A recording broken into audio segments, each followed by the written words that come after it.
Well, what do we have here? Yet another Red Pegasus podcast. This episode, we are finishing up our bracketology when it comes to the Texas edition of the March Madness.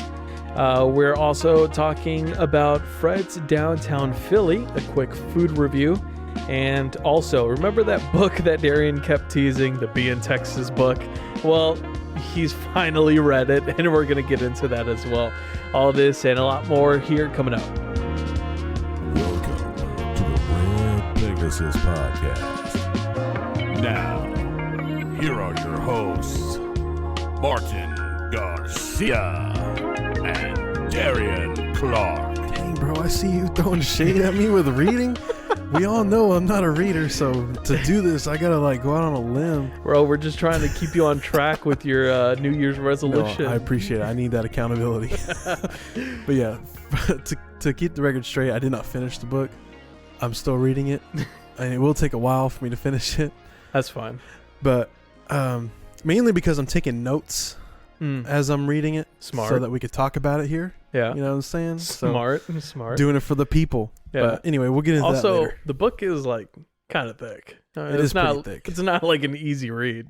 It's been a good read so far. Yeah, we'll get into that in a minute. Yeah, you were teasing some stuff, and I was like, wow, that's actually pretty interesting. Like, it's things that you didn't really think twice about. Right. So yeah, it's just really interesting. Dude, real quick. Yep. So first off, for those of you who are listening, we kind of switched things up here. So I'm at Darian's house, nice and cozy home that he has, him and Brooke, and it was my turn to drive on 75, and is it a different world up here? Once you get past 635 on 75 going up north, it's a different world up here. Yeah. But so I started thinking about it, and I've been wanting to ask you this for a while now. But what is something you hate while driving? Whether it's something, the fact that you have to drive, or what other people do, but what's something that you hate when you have to drive? Dude, such a loaded question. And we're in Texas. Hey, at least we're not in Houston. Yeah, for sure. For sure. It took me a lot to really narrow one thing down. Yeah. To answer this question. Yeah, because there's a lot. Because first of all, I just driving in and of itself, let's just invent teleportation, you know? Mm-hmm. Screw flying, screw this drone stuff. Let's just jump right to teleportation so we don't have to worry about all this driving crap. Yeah. Anyway, That'd be pretty nice. it's all first world problems. Grateful to have a car. Are you, though, with these gas prices? Dude, yeah. $4 or $5 a gallon? You make a fair point. Going to the gas station is like rolling up to the principal's office. He's just like, oh, crap, here we go again. Yeah. How's it going to be this time? Yeah, man. Anyway, to answer the question, to narrow it down with a single answer, it's the fact of merging and yielding. Mm-hmm. Why can't people understand this? Mm-hmm. It's a simple concept. You go, and as you're going, you're merging. Yep. Right? You throw on the blinker, yeah. But as you go, you're moving lanes. Yeah. You don't stop and move lanes. You continue to go. You know what I'm saying? Yes. Same with yielding. It's not a stop. Usually you have a lane. And if you need to jump over lanes, you throw the blinker on once you're in that lane and then jump over.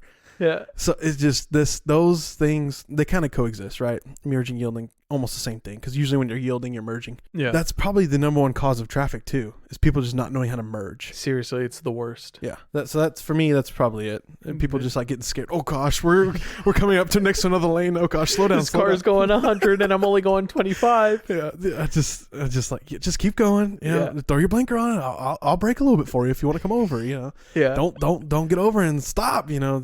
Just keep going. Keep it moving. Key phrase though, right there, a little bit. I'll slow down a little bit. Yeah. I'm not stopping for you to come onto the highway. No, exactly. I'm slowing down a little bit, just enough where your car can go from 0 to 60 so it can get on the highway. Anyway, sorry to go on a little tangent there. I digress. What about you, Martin? I was about to tell everybody. I asked you that question, and the fire in your eyes started to come ablaze. I do a lot of driving, so every day I'm just here we go. What about you? Yeah, so I'm the same way. I do a lot of driving just in our relationship. Natalie doesn't really like to drive. Yeah. And also I just really like to drive. I like being in control of the vehicle. Yeah. But one thing that I hate, and literally it's just about everything on the road. Merging and yielding is one. But my favorite is when people wait for the last possible second to get out of the lane that's an exit-only lane. Yes. So, first off, I can relate to yours because when I go to work, I'm like merging from 2 lanes into one, and it's a zipper effect. People, one car goes, then you go. One car goes, then you go. It's not stop and then let 3 people. I'm already off on a tangent. Yeah. Anyways, coming home, like if you're going down 75 south and it's that Good Latimer exit. Oh yes, I know People exactly what you're always wait for the last second to switch over so they can stay on the highway and not exit. And it's also a left exit. Yeah. Instead of a right one. So all the fast cars are in the left lane thinking that they can keep going. Yep. It's almost like if only there was this huge yellow sign that says exit only. Yeah, dude. If only there was something like that. If only or maybe even 2 of them. You know? Yeah. And maybe like place it like one kind of away from the exit and then one as you start to approach the exit even more. That would solve all of our problems. But yeah, that's the worst is when people wait for the last second because they don't want to get, because that line is always backed up all the way. Oh, yeah. So they don't want to wait in that line. They want to try and make it all the way to the front as they can. It's just like, dog, get out of the way, bro. Seriously. You're the problem. You're the reason why this lane is so backed up. For real. It's the worst. All right. We got to switch topics. We're both going to start getting our blood boiling over here. It's already there, Martin. But let's transition. Seriously, a little bit give me some of this. What is this? Happy Dad Seltzer? Yes. That you so graciously offered. Did you mention this on the podcast? No. Okay. It was one day after we had finished recording. Yeah. So speaking of them, they're fresh off the trucks from California. Oh, this is from the Nelk Boys. Remember them? Yeah. They caused all that havoc here. Yeah, they caused a lot of problems in Dallas. Well, they made these, and apparently they're like a huge new fad in Cali. Oh, well, of course, they got to make it here because all the Californians are here. So like, well, where's our Happy Dad? So I picked some up. It was in a Tom Thumb of all places. I was just walking around in Tom Thumb. I saw them. I was like, whoa. I thought these were only like at Specs and like Total Wine and stuff, but. So I scooped up a pack, a little 12-pack, 4 different flavors. Nice. Yeah, and that's not bad. They're excellent. But the thing that's different with these is they have electrolytes in them. Oh, really? So it's kind of like a Gatorade seltzer feel. It kind of gives a Gatorade vibe, especially this lemon lime one. It tastes like the yellow Gatorade. Yeah. But you have pineapple. They also have watermelon and wild cherry. Yeah. So they have all been excellent. Seriously, these have been pretty good. I'm not a huge seltzer fan. Yeah. I think really the only seltzers that I'll drink are the Corona seltzers when they first came out like last year or something. But yeah, these are not that bad. Happy Dad. The watermelon was my favorite one. The watermelon one? Yeah, it's really good. This pineapple one is pretty good. You wanna let's finish that bracket. You want to finish that? Yeah, Okay. let's go ahead and finish the Texas bracket that we had. Okay. So yeah, as you know, if you if you listened to the episode last week, we broke down kind of the basis of this bracket, but for the purpose of this episode, I will re-explain what we're doing here. We took the top 16 most populated cities in America.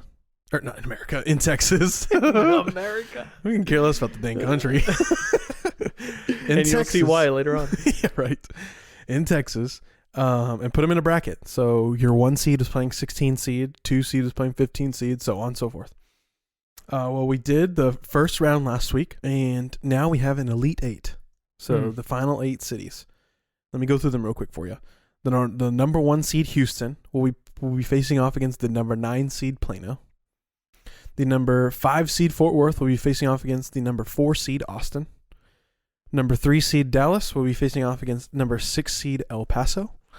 Number 7 seed, Arlington, will be facing off against number 2 seed, San Antonio. So why don't we start off right there, Martin? Okay. What do you feel about the number 1 seed, Houston, up against the number 9 seed, Plano? Houston versus Plano. Well, I dumped on Houston last episode. You sure did. And, we had some pretty good things to say about Plano. So I think this one's going to be an upset for me. And I think I'm going to go with Plano on this one. and Houston will have to take the L, at least on my bracket. Yeah. What about you? I'm right there with you. Yeah? Okay. It's getting to the point where Plano is becoming the center of the Metroplex. With the amount of movement going north, it is unreal how many people are moving north.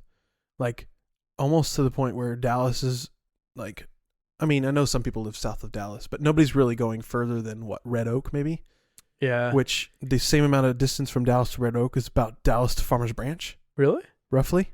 It's 20 minutes from Dallas to Red Oak? I think it's a little bit more. Maybe a little more? Actually, I think it is 20 minutes. Okay. So, yeah, it's about 20 minutes from downtown Dallas to Farmers Branch. Wow. If you were to flip that, Farmers Branch is pretty much Dallas. You know what I mean? Like, there's so many people going north. True. Plano's just becoming the central part of the Dallas Metroplex. So, for that reason, I'm voting for Plano. And like I said last episode, Houston's just underwhelming. Not much going on there. Yeah. They're the armpit of Texas. Yeah, it's whatever. They're okay. Plano moves on. Our listeners in Houston, in our analytics, we're just going to see that constantly go down. No, honestly though, we want to give you all a chance. If you're a Houstonian or whatever they call themselves, come at us. So tell us why you think Houston should be there.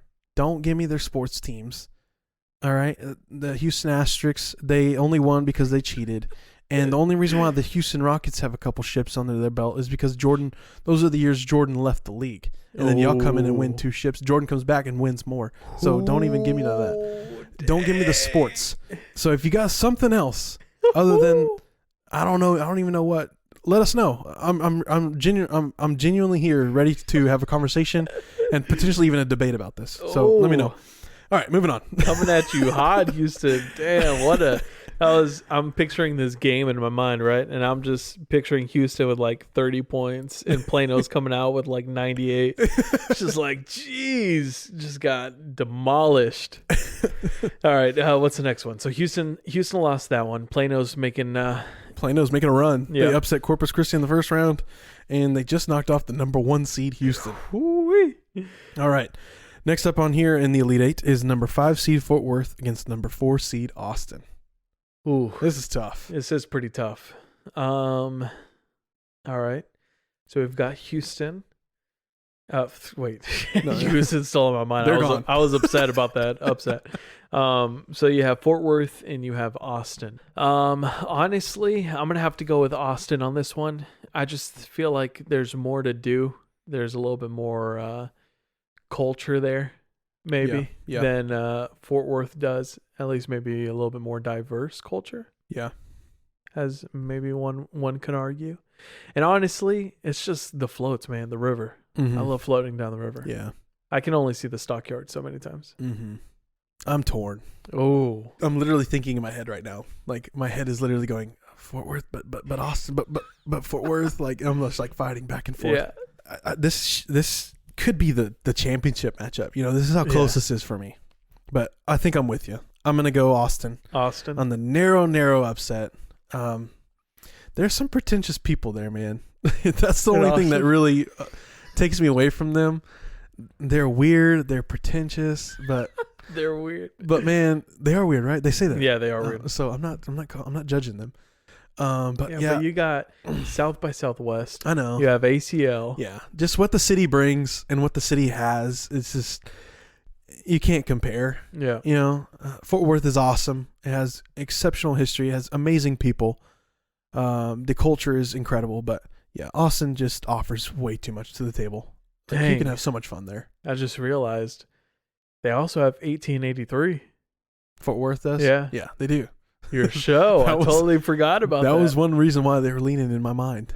We got to get a glimpse of late 1800s in Fort Worth, what it might have looked like. It was just really cool just to see that. But yeah, ultimately, for me, Austin gets the narrow win. The narrow win in this one for me. Austin's got the dub. They do. All right. So what's the next matchup? Next up we have here is number 3 Dallas against number 6 El Paso. Okay. All right.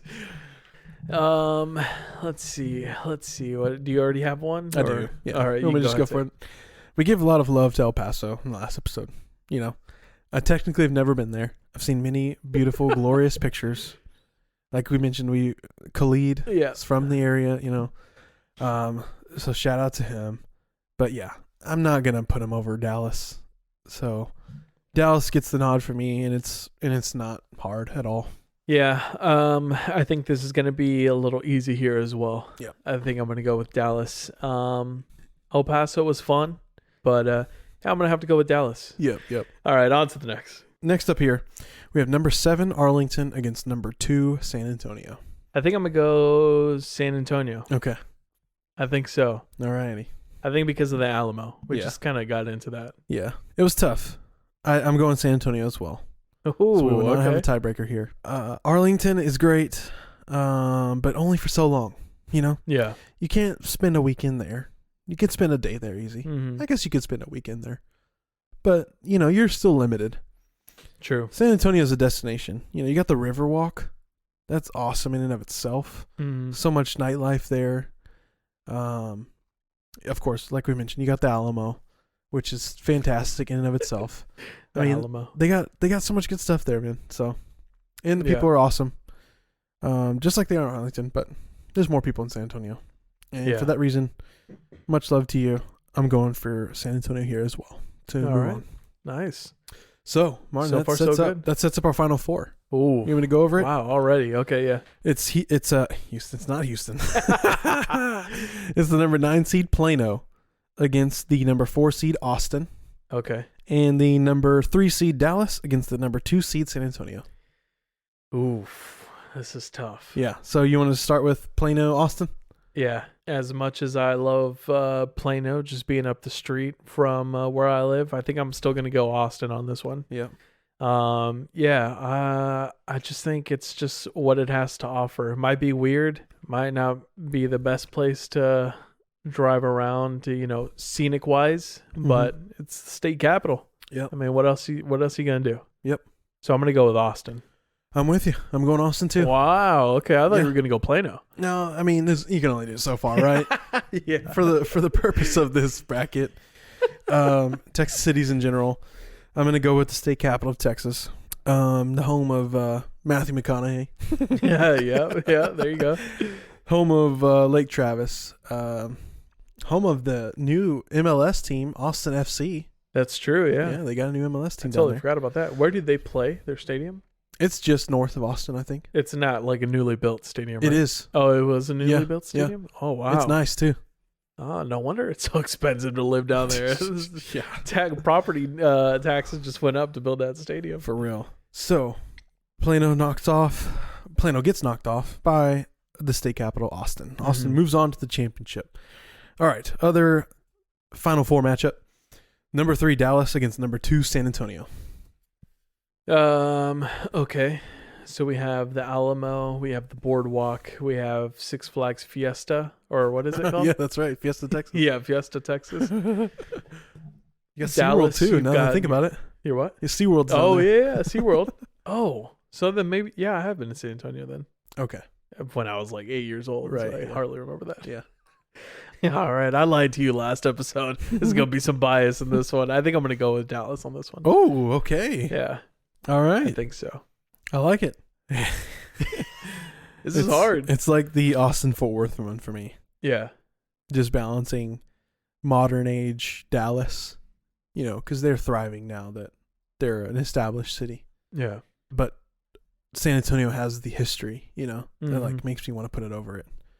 It's like the foreground of Texas. A lot of our founding fathers are from there. Of course, Davy Crockett and his R.I.P. heroism at the Alamo. I'm going with San Antonio. Oh, you're going with San Antonio. Okay. Please forgive me, Red Pegasus sitting atop the Magnolia Hotel. Okay. Please forgive me. Ooh. All right. So we have to do a tiebreaker. We do. All right. Let's see. Let's see So- who will pick up this time. Yeah, let's see. One eternity later. Okay, we're calling a good friend Albert Rodriguez here. Let's see if he answers. Hi, what's up, bro? Yo, Bert, Man. you got a second? Yeah, what's up? Okay. This is way out on a limb, but I promise I won't take too much of your time. We're in the middle of our podcast recording, and in honor of March Madness, instead of doing like the men's tournament bracket or whatever, we ranked the Texas cities based on population 1 through 16, and we are currently in the semifinal matchup of number 2 San Antonio against number 3 Dallas. And Martin and I are currently tied on it. We need your vote to break the tie. What do you go with? Who do you go with? Who do you go with, and why? I wanna have a good reason. Okay. I just have decent ones. I know. Sorry, I caught you on a limb here, but I appreciate you. Do I have to explain my answer? No, you don't. You don't technically have to. You can just say. San Antonio. Oh, okay. Bert, you picked Tim Duncan over Dirk. Come on, bro. Wow. I do that. What a fan. What a Cowboys. fan. Say what now? I picked out the Cowboys. Okay. That's right. I forgot. Fair. I respect that. All right, Bert. I promise to let you go. Appreciate the time, brother. Yeah. Wow. All right. There you have it. I did not expect that. I was not expecting that either. The dude has been here. He's been here ever since elementary school with us. I mean, we met him in middle school, but Yeah. yeah, and he's a Texan through and through. And the Mhm. dude, born and raised, not born in Dallas, but pretty much raised in Dallas, in the Dallas area. And the dude picked San Antonio. Pick San Antonio. Why? Because of football. And what's it? Is he a Giants fan? He is. Yeah. Oh, okay, that's what I thought. Yeah. So yeah, he definitely hates the Cowboys. Nice. Yeah, they're like rivals. There you go. So that makes sense. So who? San Antonio advanced. So San who's Antonio our final? Advances and plays against Austin. Oh, both historic places. Yeah. Should we do this? Very or- important to the Texas culture. What? Yes, dude. Should we do this now, or should we save it for the next episode? Let's let the hype go. Tune in next week. We'll see who wins the championship of the Texas City bracket. Number 4 Austin against number 2 San Antonio. Appreciate Lewis last episode pitching in and helping us out with the tiebreaker, and much love to our friend Albert for coming in. calling in and helping us out with that tiebreaker. Moving on, we have some food to talk about here. Yes, dude. Martin graciously stopped by, grabbed some lunch for us. We talked about kind of what we wanted to do right here. We want something to be, different. We don't just want to talk about some tacos from Torchy's Tacos because, everybody and their mom's been there. Yeah, for sure. So we want to kind of go out on a limb, maybe a hole in the wall spot, maybe some type of food that is not super common or very much thought of. So Mhm. he brought up the idea of, how about we just go get some Philly cheesesteaks? I'm like, Yep. boom, that's brilliant. So he found this place called Fred's downtown Philly. Yep. And boy, did it not disappoint. It did not. You want to talk about what you got, Martin? Yeah. So I got the number 6, which I believe they call the pepper cheesesteak, pepper cheesesteak, or the pepper Philly or something like that. It's just your normal Philly cheesesteak with banana peppers. Yep. And I'm not an onion person, so no matter what kind of Philly sandwich I'm getting, there's no onions on there. Yep. So this one just had meat, cheese, and the banana peppers. I mean, I'd give it probably 8 out of 10, 8.5 out of 10. Okay. Nice. Yeah. I can't compare it, sadly, to Philadelphia's Right. Philly cheesesteaks. Yeah. But I did have a cheesesteak in Colorado once when I went to Colorado, and I could say that it was better than that place. So, I would probably give it an 8. Fries were pretty good too. I got the Cajun fries, which Nice. is just normal fries with seasoning on it. Okay. Those are pretty good too. Nice and crunchy. Okay. What about you? What'd you get? I don't recall the number, but I got the Broad Street cheesesteak. It was their classic tender steak and their French bread 10-inch French bread roll. Yeah. And inside, along with the steak, was I too got banana peppers in mine. Mm-hmm. It came with the grilled onions, mushrooms, and jalapenos. Yeah. And of course, had the cheese in it because you gotta have the cheese and steak. Those are givens. Yeah. I too am not an onion guy, but I will eat grilled onions. Like, Okay. say with like some fajitas, That's I'll a eat lot of grilled people. onions. Yeah. I'll eat onion rings. Mm-hmm. I'm just like, I'm not an onion guy when they're raw. Yeah. I don't really like the raw onion. I like to think of myself as an onion ring person, but really when I eat an onion ring, I'll like bite it, and you know how like the onion slips out. So I'll just like throw the onion away and just eat the breading. So really, I'm just eating flour, deep fried flour. That's fried really, ring. that's really all I'm eating.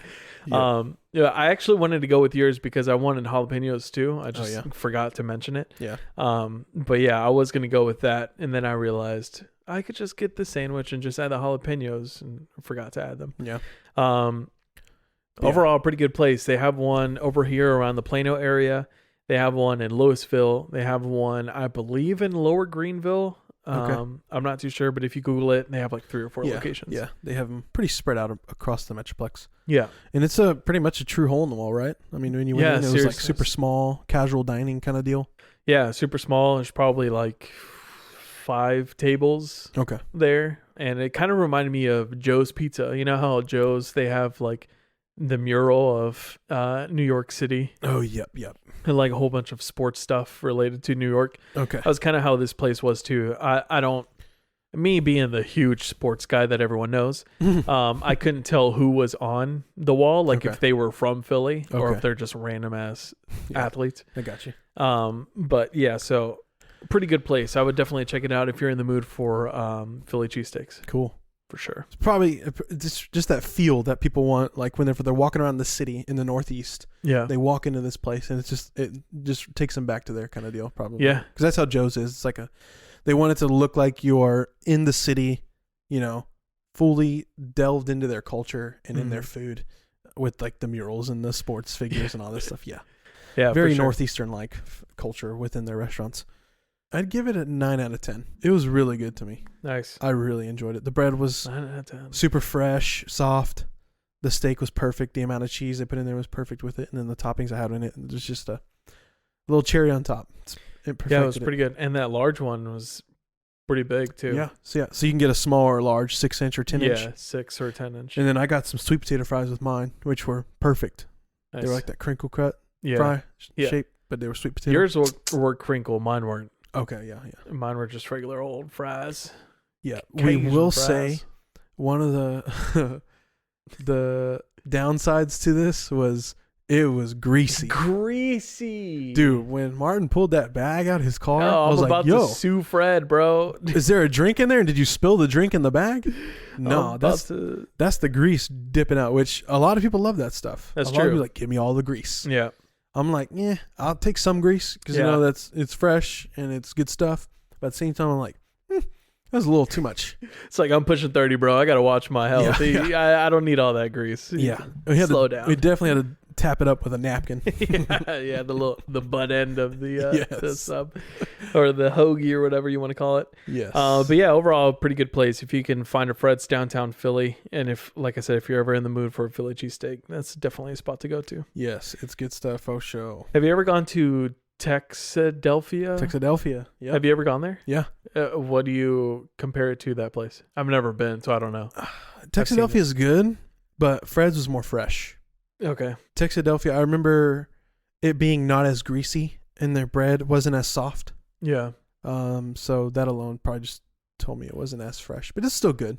Yeah, I think a lot of how, like, it's probably not the right thing to say, but like judging a book by its cover. Yeah. Our sandwiches were like kind of beat up. Like the bread wasn't really nice. It was like smushed in certain places and stuff like that. Mm-hmm. But it was pretty good food. Yeah. If I had a perfectly curated sandwich, I don't know if that would be the same. Right. Yes. And Texadelphia definitely does focus on their presentation more. Oh, really? Yeah. Yeah. So. And they have the waffle cut fries over there. Ooh. Yeah. That's good. Yeah. It's good over there too. Love me some waffle fries. I give Fred's the nod to them. All right. So being Texan, this bright orange book. Yes. That we are finally going to get to. No shade whatsoever. I'm just saying, like, we're finally getting to it. I got you, bro. I already addressed it. We're good. We're moving on. No hard feelings. Yes, it is a bright orange book. And when we say book, it is a novel. Like, you read this bad boy. It is a lot of reading. Like Martin said, it looked pretty thick. There's 325 pages. Dang. And I'm just going to kind of go over the beginning a little bit, the introduction, and then some of the identity and culture, kind of where Texas stemmed from, where it's come from, the birth of Texas pride, that kind of thing. So basically, as I'm reading, I take notes, kind of where I want to talk about, what I want to read, and then we'll just go from there. Sound good? Sounds good. So like I said, I'm gonna need some like story time music to put underneath you. Yeah. Like I said, this is the introduction to the book. So fresh out the beginning, it says the title of the introduction is "What Does It Mean to Be Texan?"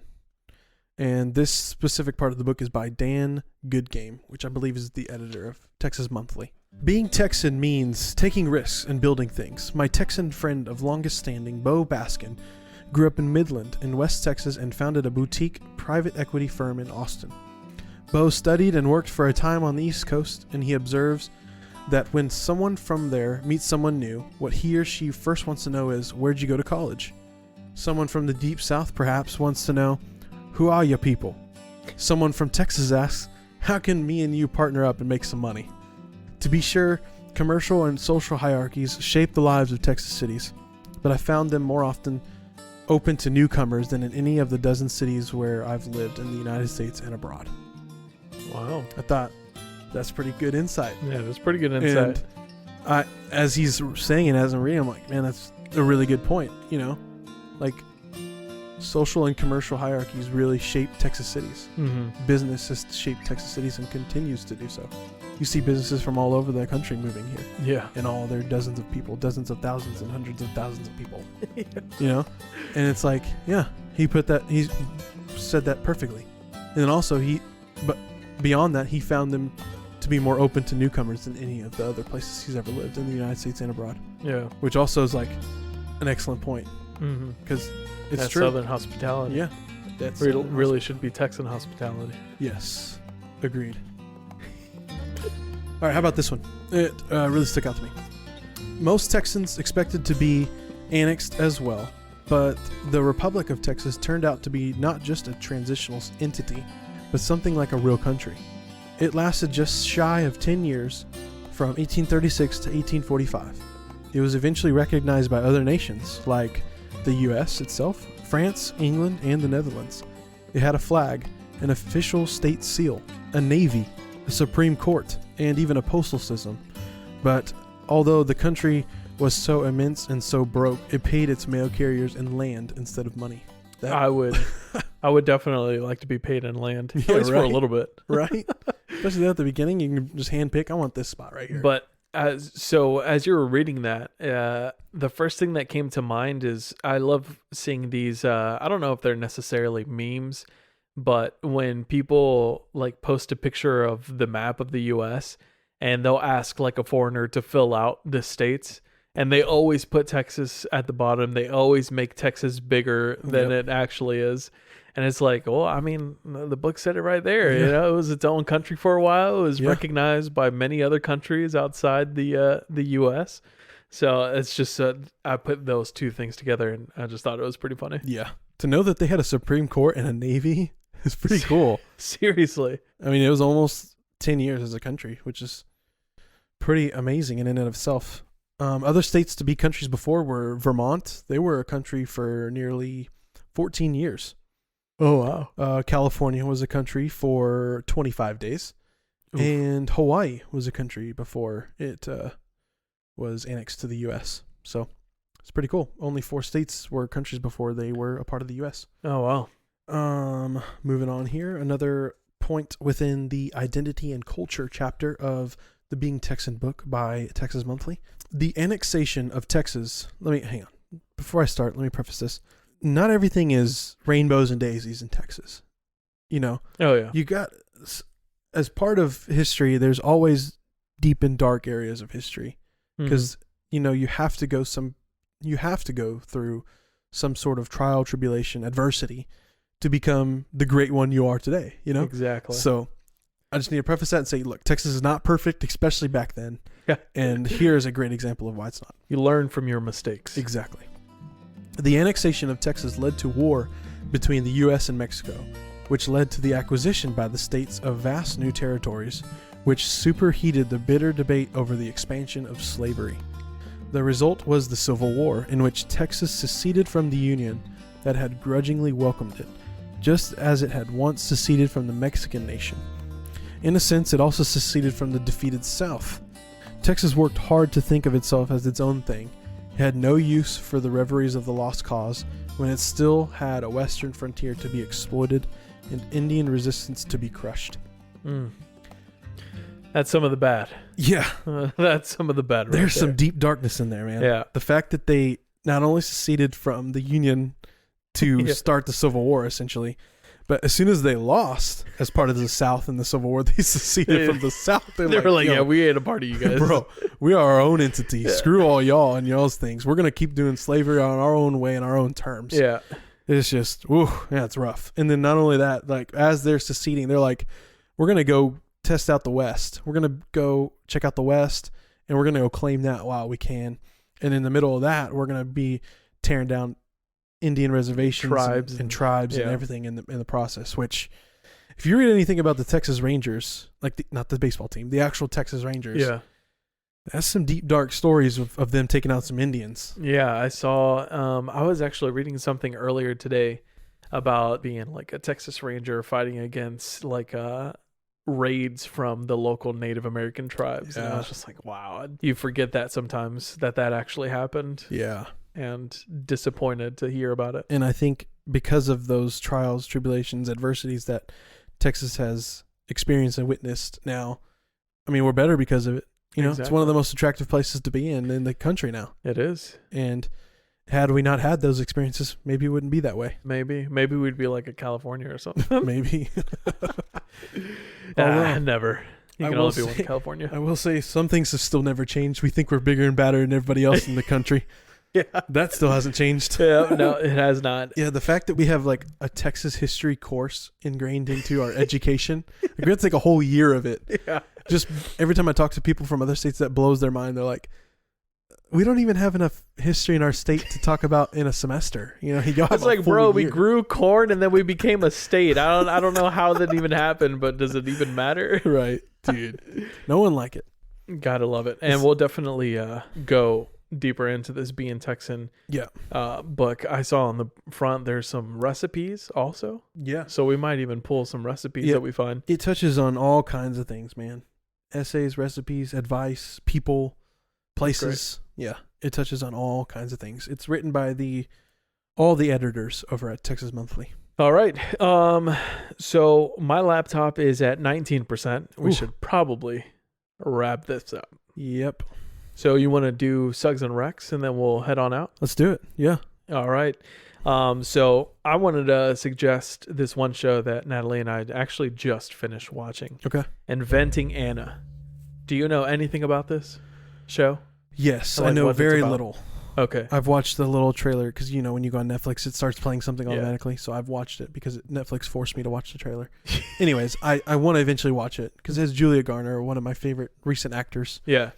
She's really good. Yep. Really good in both Ozark and this. Yep. Do you know that it's based off of something that actually happened? No. Okay, so I don't know if you remember, trying to give a quick recap. Mm-hmm. I don't know if you remember, but back a couple of years ago, there was like a girl around our age, or maybe even younger. I think she was like 25, 23, who like made it big in society, like high class society, like fashion world in New York and stuff like that.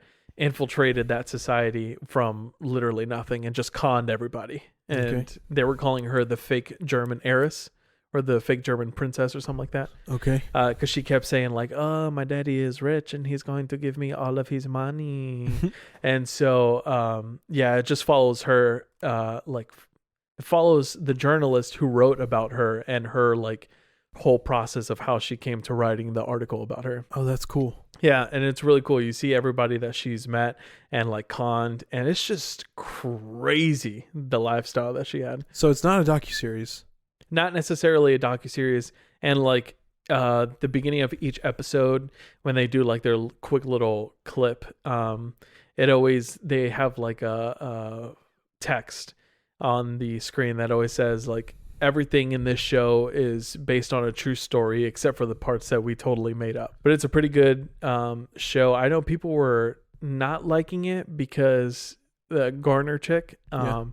They were saying like, oh, she kind of slips into her Ozark accent, and you can hear it because she's supposed to have a Russian/German accent in this Inventing Anna show. Yeah.